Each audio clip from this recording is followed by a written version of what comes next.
بسم اللہ الرحمن الرحیم۔ امام مہدی علیہ السلام کا ظہور کے بعد پہلا خطبہ کیا ہوگا؟ وہ اس خطبے میں پوری دنیا کو کیا پیغام دیں گے؟ امام زمانہ علیہ السلام کس زبان میں کلام کریں گے؟ وہ کس مقام پر ظاہر ہوں گے؟ اور امام مہدی کی حکومت کیسی ہوگی؟ اگر آپ ان سبھی سوالات کے جواب جاننا چاہتے ہیں تو جڑے رہیے ہمارے ساتھ اس ویڈیو میں۔ ناظرین، ہر انسان آج کل اسی بات کا ذکر کر رہا ہے کہ آخر امام مہدی علیہ السلام کا ظہور کب ہوگا اور کب اس دور کا اختتام ہوگا۔ اس موضوع پر ہزاروں کتابیں لکھی گئی ہیں جن میں تفصیل سے امام مہدی کے آنے کی نشانیوں کا ذکر موجود ہے۔ ماہر فلکیات ہو یا ماہرین علم نجوم، سب نے امام مہدی کے ظہور سے قبل آنے والے واقعات کا ذکر اپنی اپنی تحریروں میں کیا۔ جب بھی لوگوں نے اس موضوع پر تحقیق کرنی چاہی تو سب کی تلاش کا سفر یہیں تک رہا کہ امام کے ظہور سے پہلے کیا کچھ ہوگا۔ اور جیسا کہ ہم دیکھتے بھی ہیں کہ دنیا میں ہونے والے ہر نئے واقعے کی نسبت انہی نشانیوں کی طرف دی جاتی ہے، مگر ظہور امام کے بعد پیش آنے والے واقعات کے متعلق بہت کم لوگ سوچتے ہیں۔ مگر جب ہم نے کتابوں کے حروف کو چھانا تو کچھ قیمتی علم ذرے ہماری جولی میں گرے جو ہم آپ تک پہنچانا چاہتے ہیں۔ تو آج کی یہ ویڈیو اسی سلسلے کی پہلی کڑی ہے جس میں آپ کو بتایا جائے گا کہ امام مہدی کے اس دنیا میں ظاہر ہونے کے بعد کیا کیا واقعات رونما ہوں گے، امام کون سے اہم کام انجام دیں گے اور ان کی حکومت کس طرح کی ہوگی، اور مزید ایسے راز آپ پر ظاہر کیے جائیں گے جن سے اکثر لوگ ناواقف ہیں۔ ناظرین، مسجد الحرام ہی وہ جگہ ہے جہاں امام مہدی ظاہر ہوں گے۔ امام کعبے کے قریب ہی موجود ہوں گے کہ کچھ عارف لوگ انہیں دیکھ کر پہچان لیں گے۔ امام ظاہر ہونے کے بعد سب سے پہلے وہاں موجود عوام سے خطاب کریں گے۔ امام کا وہ خطبہ کیا ہوگا؟ آج ہم اسی خطبے کو آپ کے سامنے پیش کریں گے۔ ناظرین، سب سے پہلے یہ سوال ابھرتا ہے کہ امام تو ابھی ظاہر نہیں ہوئے تو ان کا خطبہ کیسے معلوم ہو گیا؟ تو ہم آپ کو آگاہ کرتے چلیں کہ ائمہ اہل بیت نے کافی صدیوں پہلے ہی اپنے خطبات و فرامین میں ان سب واقعات سے عوام کو آگاہ کر دیا تھا۔ انہوں نے آخری زمانے کی نشانیوں سے لے کر امام کی حکومت اور اس کے بعد پیش آنے والے تمام واقعات کو بھی تفصیل سے بتا دیا تھا۔ جب ہم ظہور سے متعلق کتابوں کا مطالعہ کریں تو ہمیں کافی ایسی روایات ملتی ہیں جن میں امام کے ان خطبات کا بھی ذکر موجود ہے جو وہ خانہ کعبہ کی چھت پر اور رکن اور مقام ابراہیم کے درمیان کھڑے ہو کر ارشاد فرمائیں گے۔ آئیے ناظرین، اس خطبے کی طرف چلتے ہیں جو ایک عظیم انقلاب کا آغاز ہوگا۔ ناظرین، جب امام محمد باقر علیہ السلام سے پوچھا گیا کہ امام مہدی کے ظاہر ہونے کے بعد کیا کچھ رونما ہوگا تو آپ نے ارشاد فرمایا، وہ دن جب امام مہدی مکہ میں قیام کریں گے، وہ کعبہ کے قریب کھڑے ہو کر عوام سے یوں مخاطب ہوں گے، اے لوگو، ہم اللہ سے مدد کے طلبگار ہیں، اور اگر لوگوں میں سے کوئی ہماری دعوت پر لبیک کہے تو ہم تمہارے نبی حضرت محمد صلی اللہ علیہ وآلہ وسلم کے اہل بیت ہیں، اس لیے ہم دوسروں سے زیادہ اللہ اور رسول کے قریب ہیں۔ جو کوئی مجھ سے حضرت آدم علیہ السلام کے بارے میں جھگڑا کرے تو وہ جان لے میں تم لوگوں میں سب سے زیادہ آدم کا قریبی ہوں۔ جو کوئی حضرت نوح کے بارے میں میرے مقابل آئے تو میں تم سب سے زیادہ نوح کے قریب ہوں۔ جو مجھ سے ابراہیم کے معاملے میں جھگڑا کرے تو جان لے میں تم سے زیادہ ابراہیم کے قریب ہوں، اور جو کوئی بھی مجھ سے حضرت محمد صلی اللہ علیہ وآلہ وسلم کے بارے میں جھگڑا کرے تو وہ جان لے کہ میں تمام لوگوں میں سے سب سے زیادہ رسول اللہ سے نسبت رکھتا ہوں، اور جو مجھ سے دوسرے انبیاء کے بارے جھگڑا کرے تو میں دوسرے لوگوں سے زیادہ انبیاء کرام سے خصوصی تعلق رکھتا ہوں۔ کیا اللہ اپنی محکم کتاب میں نہیں فرماتا کہ اللہ نے آدم، نوح، آل ابراہیم اور آل عمران کو عالمین میں سے چن لیا؟ یہ ایک ہی نسل ہے، ان میں سے بعض کی نسل ہے، اور اللہ خوب سننے والا اور خوب علم والا ہے۔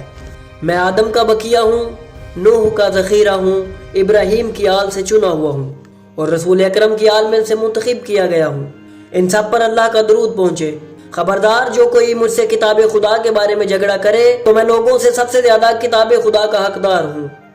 خبردار، جو کوئی مجھ سے رسول اللہ کی نسبت میں نزاع کرے تو میں اوروں سے بڑھ کر رسول کا وارث ہوں۔ میں تم سے اللہ، رسول اور اپنے حق کی بنا پر سوال کرتا ہوں، تم ہماری مدد کرو، ظالموں کے ظلم سے ہمیں بچاؤ۔ ماضی میں ہمیں خوف زدہ کیا گیا، ہم پر ظلم کیا گیا، ہمیں اپنے گھروں اور اولادوں سے دور کیا گیا، ہمارے خلاف سرکشی کی گئی، ہمارا حق غصب کیا گیا، اور اہل باطل نے ہم پر بہتان باندھے۔ ہمارے بارے میں اللہ سے ڈرنا، ہمارا ساتھ نہ چھوڑنا اور ہماری مدد کرنا، بس اس کے بدلے اللہ تمہاری مدد کرے گا۔ دوسرے مقام پر ایک اور روایت ہے کہ جس میں امام کے دیے جانے والے خطبے کا مزید حصہ موجود ہے کہ امام محمد باقر علیہ السلام نے ارشاد فرمایا، امام مہدی عشاء کے وقت مکہ میں ظہور کریں گے اور آپ کے پاس رسول اکرم صلی اللہ علیہ وآلہ وسلم کا جھنڈا، ان کی قمیض، ان کی تلوار، علامات، نور اور بیان ہوگا۔ نماز عشاء سے فارغ ہونے کے بعد وہ یہ خطبہ ارشاد فرمائیں گے، اے لوگو، میں تمہیں اللہ کی جانب متوجہ کرتا ہوں، تمہارا مقام تمہارے رب کے پاس ہے، اس نے راہ ہموار کی، انبیاء بھیجے اور کتاب نازل کی، وہ تمہیں حکم دیتا ہے کہ اس کے ساتھ کسی کو شریک مت ٹھہراؤ، اس کی اور اس کے رسول کی اطاعت پر کاربند رہو، جسے قرآن نے زندہ کیا ہے اسے زندہ رکھو اور جسے قرآن نے ختم کیا ہے اسے ختم کرو، نیکی اور ہدایت کے سلسلے میں مددگار بنو اور اہل تقوی میں شامل ہو جاؤ، بے شک دنیا ان قریب ختم ہونے والی ہے اور اس نے الوداع کہہ دیا ہے، میں تمہیں اللہ، اس کے رسول، قرآن پر عمل، باطل کے خاتمے اور سنت رسول اللہ صلی اللہ علیہ وآلہ وسلم کو زندہ کرنے کی طرف بلاتا ہوں۔ ایک اور روایت جو امام جعفر صادق علیہ السلام سے مروی ہے، جس میں بیان ہے کہ ہمارے سید و سردار امام زمانہ جب دیوار کعبہ کے ساتھ ٹیک لگا کر کھڑے ہوں گے تو فرمائیں گے، خبردار، جو شخص حضرت آدم و شیس کو دیکھنا چاہے تو میں ان دونوں کے کمالات کا حامل ہوں، خبردار، جو کوئی حضرت نوح اور ان کے بیٹے سام کو دیکھنا چاہے تو میں ان دونوں کی خوبیوں کا مالک ہوں،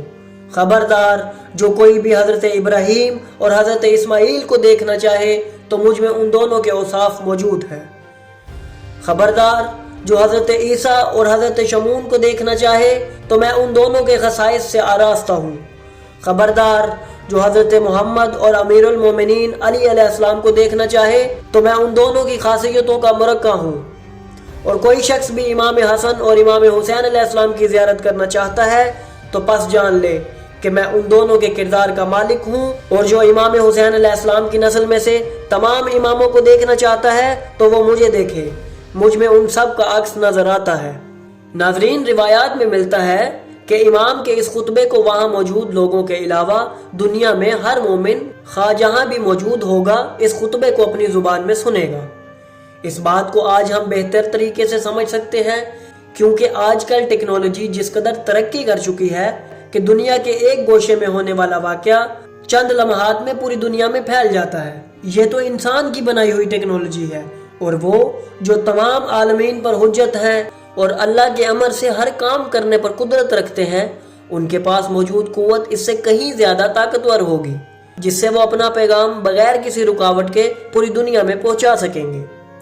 کیونکہ ان کے ساتھ اللہ کی مدد اور نصرت شامل ہوگی۔ روایات میں ملتا ہے کہ اس خطبے کے بعد وہاں پر موجود 313 افراد فوری طور پر امام مہدی علیہ السلام کی بیعت کریں گے،